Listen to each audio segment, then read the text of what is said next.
8 months into Israel's war against Hamas, and the humanitarian crisis in Gaza is only getting worse, particularly for the thousands of innocent children caught up in this conflict.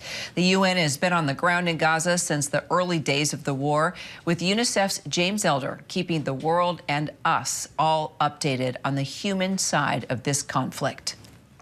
The intentions must now surely be clear, the absolute devastation of Gaza. Indeed, it's already happened. Homes, hospitals, schools, universities, agriculture, the economy, devastated. And still, the bombs fall. We were supposed to talk to James on Wednesday, but check out this Instagram post on why he couldn't make it. He was on a 13-hour mission, 8 of those hours held up at checkpoints, only to have his aid truck turned back around. He then saw 2 fishermen in search of food shot dead right there in front of him. James Elder joining us now from central Gaza. James, I'm glad we finally got a chance to connect. And I guess my first question is, did you ever get that aid truck back in?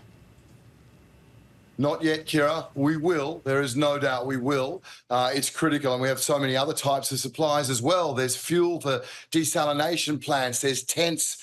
This is stiflingly hot right now. And yes, Gazans are used to a hot summer, Kira, but they're used to a hot summer in their homes with their ceiling fans or air conditioning. Now they are side by side in breathless tents on the sand. So tents are another thing. So that nutrition truck, no, not yet. But we will. We do not stop when it comes to things like, nutritional supplies for children, on the edge of famine.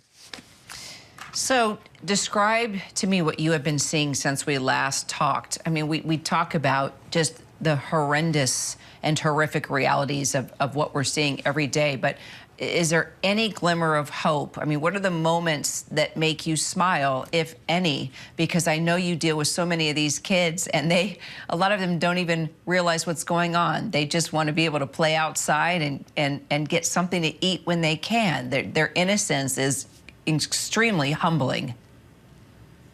Yes, exactly. And some of the denial of dignity, it breaks my heart. When I was outside a hospital, having been in a hospital on Tuesday, Kira, and again walking over children's bodies, children with parts of limbs, and the smell of burns from Sunday's special operation, those horrendous scenes. And then I'm outside, and a woman whose home was bombed and her husband was killed, in tears, just begging me for a tent. I mean, what people have been reduced to are proud people who I've also seen, they used to open their doors to family members and to the neighborhood and bring in 30 people to stay in a house, those people who got bombed. Now I see them doing that to tents. It's extraordinary, but there are still moments. There's a little boy, Omar, Kira, and you and I have spoken about him, and I met Omar in November.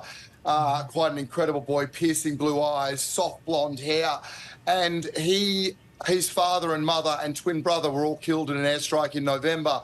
When I would speak to Omar then, he would close his eyes for long periods of time, and I asked his auntie why, Kira, and she said he's so scared of losing the image of his parents in his mind. He knows he's lost them on the earth. He does not want to lose them.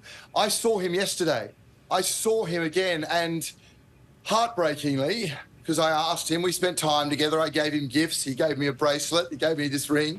Heartbreakingly, he says he can no longer picture his mother and father. This is a boy trying to deal with his own trauma in his own way, because we're in uncharted territory. Now, some good news, his auntie takes him as one of her own. She says she loves him almost more than her own children, and that is an immense family, the way that they've done that. So he's in an okay position, but my goodness, okay is relative here. Boy, I don't know if Omar could ever join you at one point, James, for an interview, but even if he's not that comfortable with it, I sure hope you tell him that we are just keeping his story alive, and his parents, and so grateful for his aunt as well. I mean, if it were not for the relatives of these kids or the neighbors or the friends, I mean, it's really extraordinary to watch how others have stepped in to care for those kids that you have talked time and time again that have lost their entire families. And then you've got this temporary aid pier that, yet again, it's not operable. The UN has paused its work over safety concerns. You have trucks that continued to be turned away. I feel like it's so trite to ask you, what do we do? How do we help? Are things ever going to get better? I really don't even know the proper follow-up, because on many days that we talk, James, I just wonder, how do you create hope in this situation, if any? I mean, I know you're doing it with what you're doing, but we're talking about thousands and thousands of people that are just desperate for water, for any type of food, for shelter.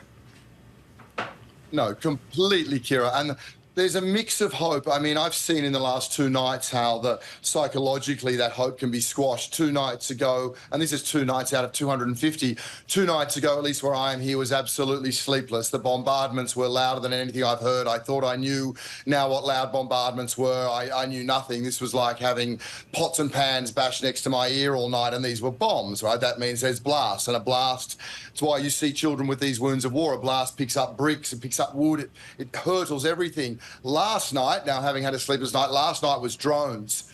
And it was like a lawnmower, Kira, next to your head all night. And that's just, so there's no sleep at all. There's no way. A pillow over your head, you don't sleep, much less in a tent. So that's 250 nights like that. Now, I talk to families. There are still some absolutely who have that hope in Security Council resolutions, have that hope in a ceasefire.